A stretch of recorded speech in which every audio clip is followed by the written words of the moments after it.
looking at the latest couple of weeks,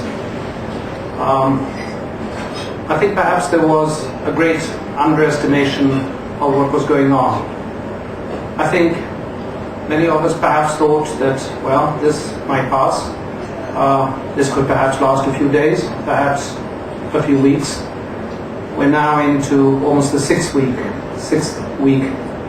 of the more concrete challenge that the protagonists are facing.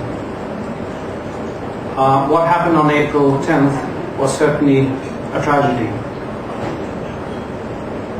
And it does not seem to have been the catalyst for actually pulling back from the brink, perhaps giving impetus to sit down and have a new talk, perhaps even negotiations in a slightly longer term. My impression, rightly or wrongly, my belief is that it seems to have hardened all sides in the conflict quite substantially. And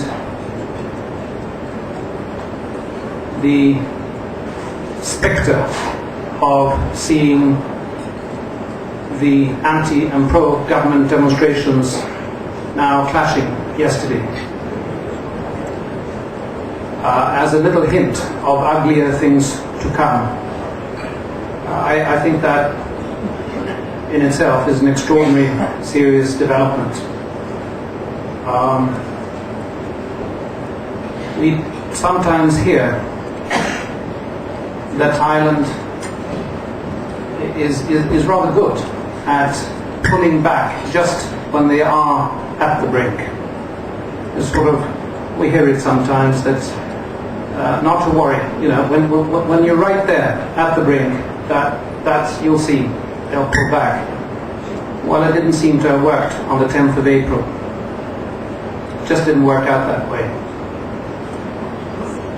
And so I think we should maybe not put too much trust in the ability to wait until the last minute and then pull back.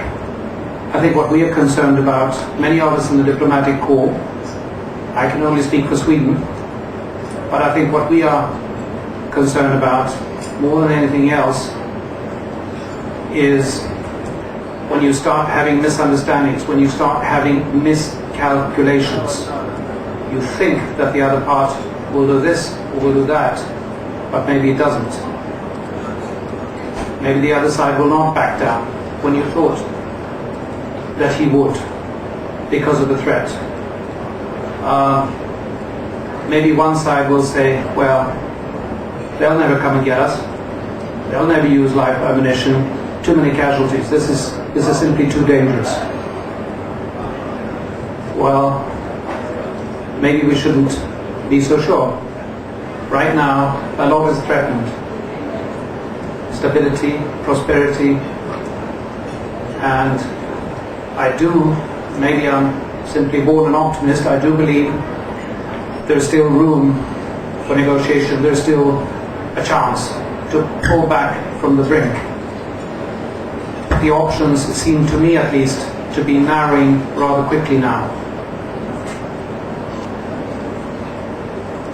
For us, many of our countries that really feel very strongly attached to Thailand, we see it as one of those wonderful destinations for our own nationals.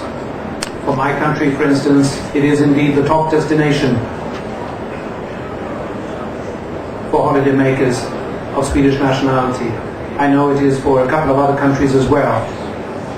There's something absolutely terrific and wonderful in many other characteristics of the Thai people. Now we are seeing a gap widening, broadening and deepening. And I think we owe it also to our own foreign ministries to express this concern, to express a hope that this slide towards the brink will not continue, that it could be halted. Right now it almost seems like we're having two trains rushing towards each other at full speed, but unfortunately on the same track. The only light in the tunnel would seem, I hope I'm wrong here, would seem to be the light from the approaching train.